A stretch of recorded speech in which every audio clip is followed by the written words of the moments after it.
Olá, seja bem-vindo a mais um Alimento, um momento muito especial que nós buscamos ouvir de Deus a sua palavra e por intermédio do Espírito crescermos como discípulos e discípulas de Jesus, naquilo que Deus tem na sua palavra para nos abençoar, nos nutrir, nos direcionar, guiar a nossa vida no caminho que Ele tem para nós.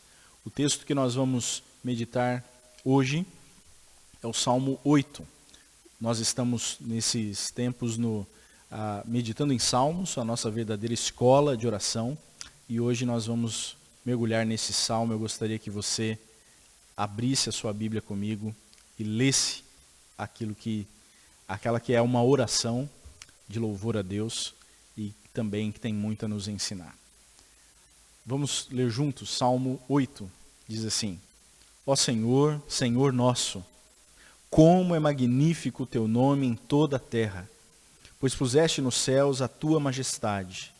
Da boca de pequeninos e crianças de peito suscitaste força, por causa dos teus adversários, para fazeres emudecer o inimigo e o vingador. Quando contemplo os teus céus, obra dos teus dedos, e a lua e as estrelas que estabeleceste, que é o homem, para que dele te lembres, e o filho do homem, para que o visites. Fizeste-o, no entanto, por um pouco menor do que Deus, e de glória e de honra o coroaste. Deste-lhe domínio sobre as obras da tua mão, e sob os seus pés tudo lhe puseste, ovelhas e bois todos, e também os animais do campo, as aves do céu, os peixes do mar, e tudo o que percorre as veredas dos mares. Ó Senhor, Senhor nosso, como é magnífico o teu nome em toda a terra. Ore comigo. Pai, fala conosco na tua palavra, nos direciona, mostra o teu caminho, a tua vontade para nós, como vivermos, como compreendermos quem somos, quem o Senhor é e que mundo é esse que vivemos a partir da tua palavra. Oramos no nome de Jesus. Amém. Eu quero refletir rapidamente nesse salmo com você, que é um salmo de Davi, a respeito de coisas que Davi viu no seu relacionamento com Deus, na criação, aquilo que ele aprendeu, aquilo que ele questionou. Há uma visão que Davi tem, ele percebe algumas coisas nesse salmo, deixa claro para nós. Ele faz alguns questionamentos que talvez seja o questionamento que você também tenha, mas ele aprende algo que o Espírito Santo pode nos ensinar também quando nós meditamos nesse salmo. A primeira coisa que Davi vê é a grandeza de Deus. E ele vê a grandeza de Deus logo no salmo, no verso 1, né? Ó Senhor, Senhor nosso, quão magnífico é o teu nome em toda a terra. E aí ele mostra exatamente de onde que ele está vendo a grandeza de Deus, no louvor das crianças, no louvor das crianças de peito, e aí principalmente no verso 3 que eu quero destacar: quando contemplo os teus céus, obra dos teus dedos, e a lua e as estrelas que estabeleceste. Essa é a criação de Deus. Por isso que Davi fica maravilhado e diz que o Senhor é magnífico e ele coloca nos céus a sua majestade. Davi está olhando para a criação, olhando para os céus, a lua, o sol e as estrelas, e está vendo na criação a glória do Criador, a glória de Deus. Há outro salmo que fala dessa mesma maneira, de forma maravilhosa, que é o Salmo 19, um salmo que vale a pena depois a gente até ter aqui um alimento sobre ele, né? A primeira coisa que Davi vê, então, quando ele olha para a criação é Deus. Porque exatamente isso, o universo que Deus criou é o universo dele, o mundo que Deus criou, a gente sabe que é o mundo dele, a criação é dele, nós pertencemos a ele, toda a criação pertence a ele, e Deus fez esse mundo para revelar a si mesmo, né? Então, muito mais do que chegar à conclusão, quando nós olhamos para o mundo, de que deve haver um Deus, né? Nós vemos a beleza desse Deus, a grandeza, a majestade desse Deus ao olhar para a criação. Olha bem no verso 3, quando ele coloca: quando vejo os céus, obra dos teus dedos. E isso é maravilhoso, porque o que é obra dos dedos. Primeira coisa que demonstra é a grandeza de Deus, né? Uma metáfora dessa, uma imagem dessa, de que todo o universo criado, os céus, a terra, obra dos dedos de Deus. Isso mostra a grandeza do nosso Deus. Se a gente já tem a grandeza do universo, o nosso Deus é maior, é um Deus grandioso, magnífico. Mas eu amo também a ideia de pensar que obra dos dedos significa a obra de um artista. A obra de um artista. Deus fez isso para revelar a si mesmo, porque toda boa arte revela o coração do seu artista, do artista que fez aquela arte. Então, quando nós olhamos para a criação, nós olhamos para Deus, para um Deus que é grande e um Deus que fez todas as coisas de forma ordenada, onde nós podemos conhecê-lo, onde nós podemos saber que ele é um Deus bom, um Deus maravilhoso, um Deus que tem todo o controle sobre todas as coisas.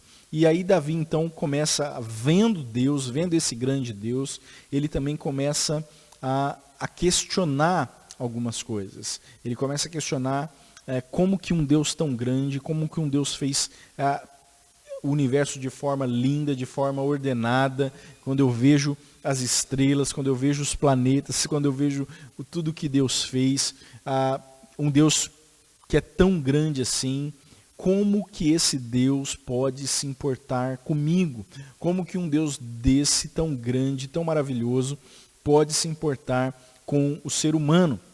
É isso que Davi faz essa pergunta, no verso 4.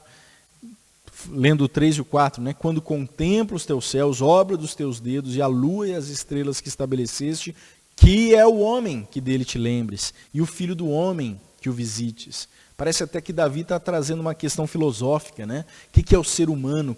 Mas na verdade é muito mais do que isso. É uma questão bem pessoal, olhando para Deus, olhando para a criação, olhando para esse mundo.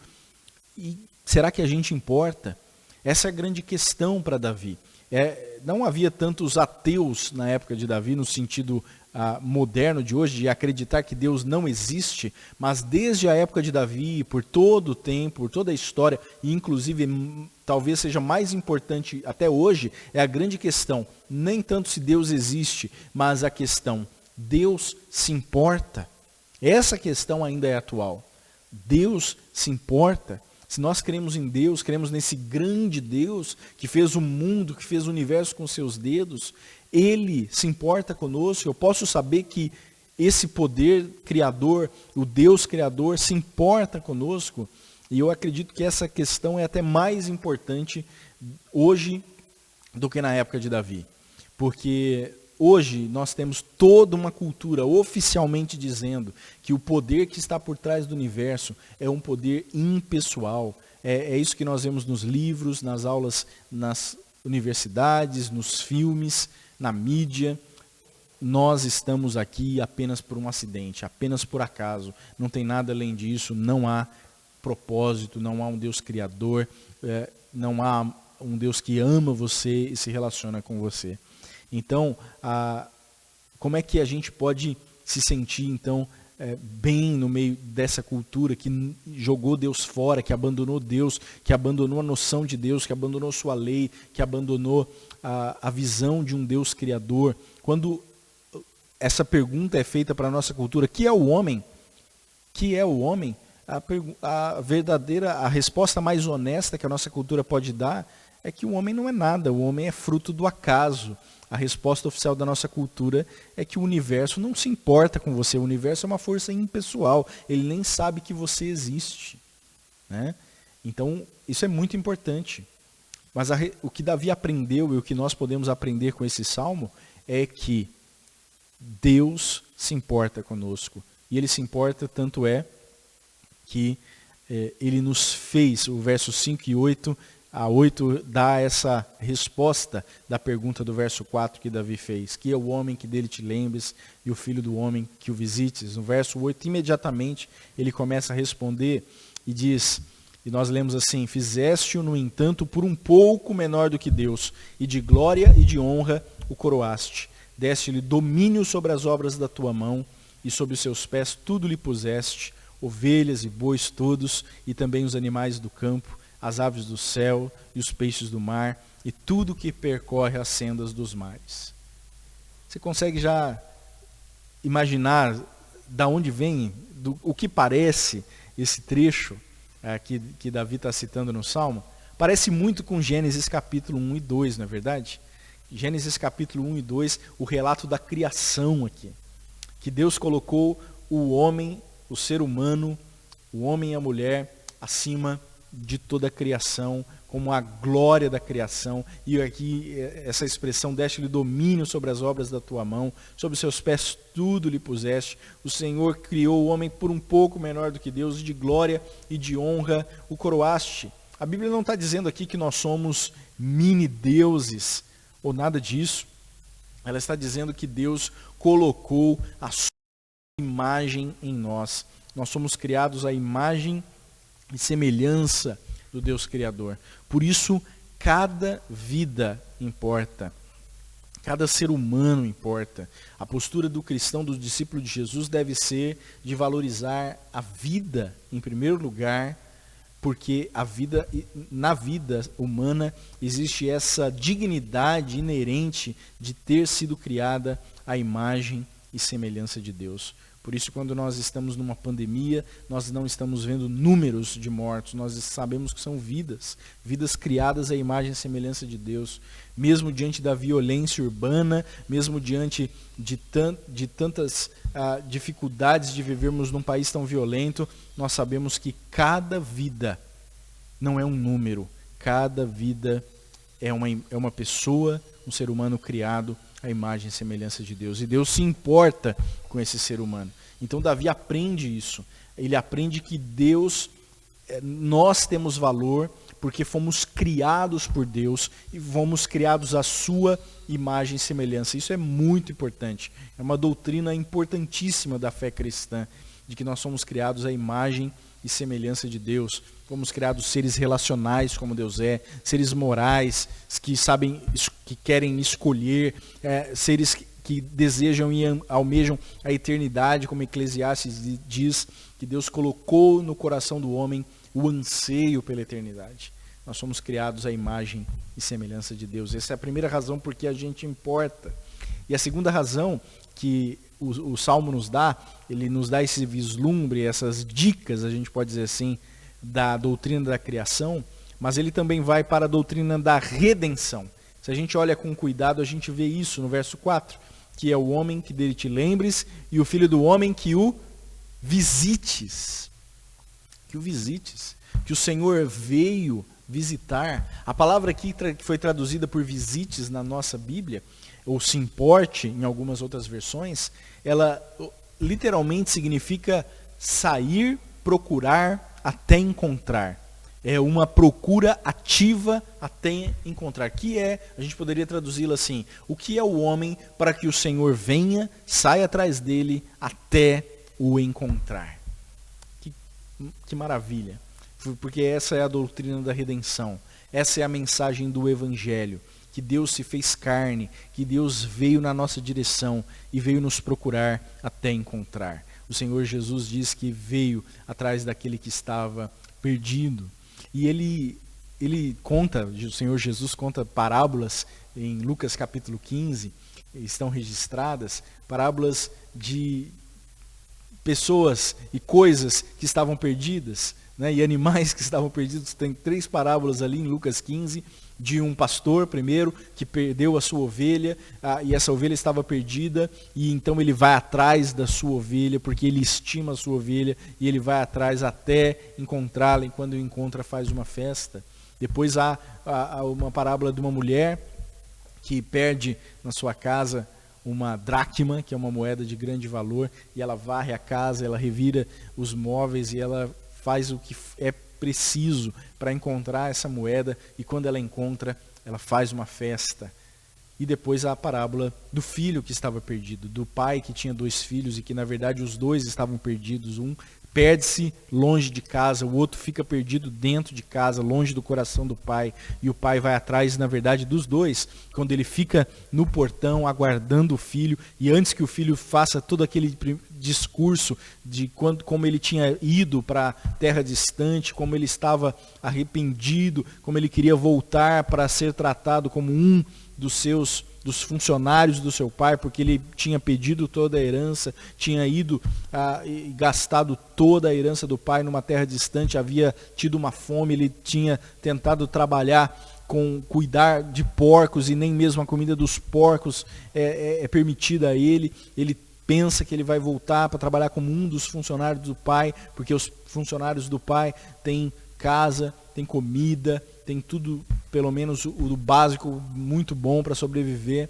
e ele sai um discurso, mas ele nem mesmo consegue terminar o seu discurso, porque o pai o abraça no meio do caminho, sai numa carreira para encontrá-lo, para abraçá-lo, para poder dizer a ele que ele é filho, e o símbolo de que ele é filho é que o pai manda colocar anel no seu dedo, sandália nos seus pés, e manda matar o novilho cevado para que haja uma festa. A festa que começa a acontecer enquanto o filho mais velho volta do campo, vê a festa acontecer, fica sabendo do que está acontecendo, o filho mais novo voltou, seu irmão voltou, mas ele não se alegra, ele fica do lado de fora, e o pai sai para encontrá-lo. Essa é a mensagem da redenção. E o pai sai para encontrá-lo e pergunta para ele por que ele não está se alegrando, porque o filho estava perdido e foi achado, estava morto e reviveu, e é preciso celebrar. Essa é a mensagem do Evangelho, que em Jesus Cristo o Senhor mesmo veio, nos visitou e veio até nos encontrar. Essa é a palavra de Deus, que a gente possa saber que o universo que a gente vive, ele tem um Deus Criador. E não é uma força impessoal, onde a gente não importa, onde a gente é apenas um número. Deus se importa conosco a ponto de ter nos feito mais do que obra dos seus dedos, como toda a criação, como é descrito aqui no Salmo. Ele nos fez a sua imagem e semelhança, ele colocou dele em nós, e ele também nos redimiu. Ele veio, ele saiu, nos procurou até encontrar. Somos dele duas vezes, porque ele nos fez e porque ele nos resgatou das mãos do pecado e da morte e do inferno, através do seu Filho Jesus, que veio, como o sacerdote Zacarias, lá em Lucas 1, quando o pai de João Batista, quando o anjo lhe disse que o seu filho João Batista ia nascer, ia preceder a vinda do Messias, Zacarias disse essas palavras: bendito seja o Senhor, Deus de Israel, porque ele visitou e redimiu o seu povo. Nós temos valor, queridos, porque nós fomos criados por Deus à sua imagem e semelhança, e porque Deus veio, nos procurou até encontrar. Ele nos redimiu, ele se importa a ponto de morrer na cruz no nosso lugar, a pagar o preço do nosso pecado, a pagar o preço daquilo que nos separava dele. Ele se importa a ponto de vir, se tornar um bebê, ter fome, sede, ser tentado, sentir dor, viver essa vida que a gente não ia dar conta de viver, ir até a cruz e ressuscitar, para que a gente hoje tenha nova vida, para que a gente viva sabendo que temos um Deus que se importa conosco e que isso muda tudo na nossa caminhada. Que Deus nos abençoe, que Deus nos fortaleça, que esse tempo de alimento seja para você agora um tempo de renovo, sabendo que a nossa identidade está naquilo que Deus diz de nós. E eu quero dar para você um passo prático, para você refletir e compartilhar esse alimento. E são duas perguntinhas para que você pense e converse, tanto na sua família, à mesa, ou no sofá, ou com alguém que você pode compartilhar esse vídeo, mas especialmente também nos momentos de mesa que nós temos, os momentos de oração da nossa igreja, os momentos de comunhão. A primeira pergunta é: como o Salmo 8 se compara com a forma como você se vê? Você se vê da maneira como Deus diz que o ser humano é, criado à imagem e semelhança de Deus, e Deus se importa conosco a ponto de vir nos procurar, em Jesus até nos encontrar? E a segunda pergunta é: quais ajustes você precisa fazer para ver a si mesmo como Deus te vê? Quais ajustes você precisa fazer na sua vida para que você veja a si mesmo, tenha a mesma identidade que Deus te dá e veja a si mesmo como Deus te vê? Como o Salmo 8 se compara com a forma como você se vê e quais ajustes você precisa fazer para que a maneira como você vê a si mesmo cada vez mais esteja como Deus te vê e como Deus fala na sua palavra. Um abraço, que Deus te abençoe e que nós possamos ter um tempo juntos aí também em breve de compartilhar nas mesas esse alimento e abençoar uns aos outros. Um abraço, fique com Deus.